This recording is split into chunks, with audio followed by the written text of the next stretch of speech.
देवकी नंदन कृष्ण गीता पाठेन तुष्यति यथा वेदैन दानेन यज्ञ तीर्थ व्रतादिभि।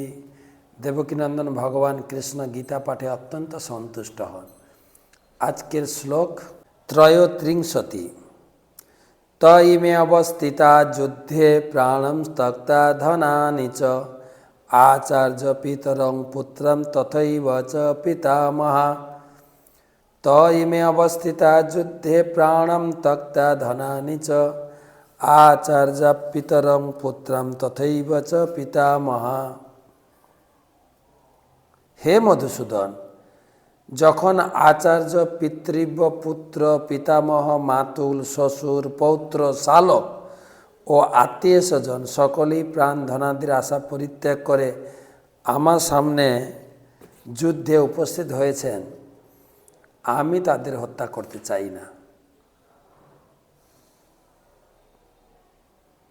আচার্য পিতর পুত্র পিতামহ। আমরা এর আগের ক্লাসেও আলোচনা করেছিলাম যে ভক্তি জীবনটা আত্মীয় স্বজনের সঙ্গে লড়াই, সংগ্রাম করে আপনাকে ভক্তি করতে হবে। প্রহ্লাদ মহারাজও সংগ্রাম করে পিতার সঙ্গে সংগ্রাম করে ভক্তিতে এসেছিলেন। অর্জুনও সেই প্রেক্ষাপটটা সকল ভক্তের সামনে তুলে ধরেছেন প্রথম অধ্যায়। যখনই আপনি মালা ধরবেন, যখনই আপনি নিরামিষ খাওয়া শুরু করবেন, তখনই আত্মীয় স্বজন রুখে দাঁড়াবে। তার লিস্ট দেওয়া হয়েছে কে কে আপনার বিরুদ্ধে যাবে। আত্মীয় স্বজনের প্রায় পুরো লিস্ট এখানে হাজির।